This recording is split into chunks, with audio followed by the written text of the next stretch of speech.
The routine.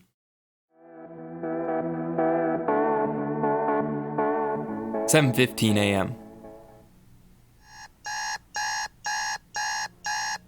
An awful noise screeched through my foggy brain. If I were awake enough to do more than hit the snooze button, I'd be envious of those elusive early birds whose feet touch the ground before their alarm's second wail. 7:17. This time, I am ready. I throw the covers off and slam down on the snooze button for the last time. This was going to be a perfect day. The morning Instagram check could wait. My first brush with reality would be a glimpse at the foot of snow piled around my window. Such nice, pure, fluffy snow, I thought to myself. It had taken me until this year to realize the obsessive powder hounds were right. Utah had the best snow on earth.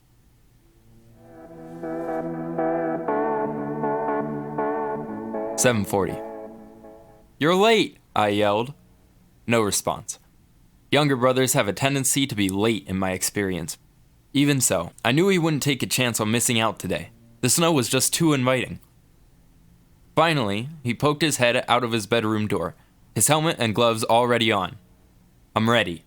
He managed to get out before I scurried off to the mudroom to put on my coat and snow pants. We knew the drill. Pants, coat, helmet, gloves, food. The essentials for a perfect day on the mountain. Our routine was streamlined to the point we walked out of the house with ski boots on just to save time once you were at the resort, especially on a crowded powder day like this.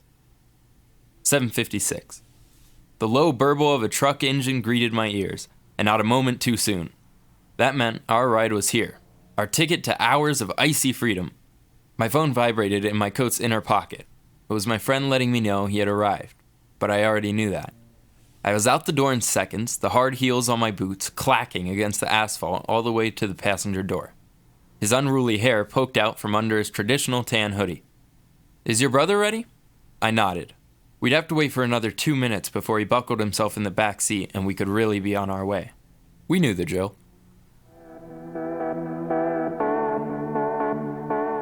"9:12.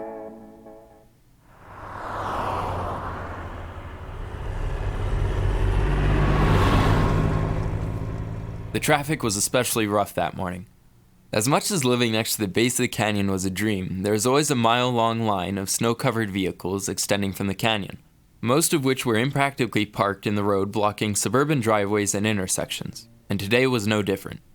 The line up the canyon was characteristically slow, too, thanks to the thick layer of ice and snow that eternally covered the road markings. Now that the lifts had been open for more than 10 minutes, and we weren't even done 2/3 of the trek up the canyon, we put away thoughts of being the first set of skis to touch the snow.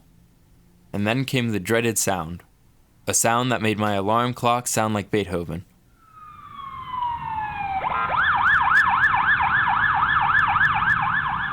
Ambulance sirens that echoed off the rocky canyon walls.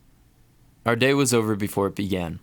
Yet another driver, one of 7,000 that would drive the road that day, had slid off the ice-laden road and down into the gulch below. We knew the drill.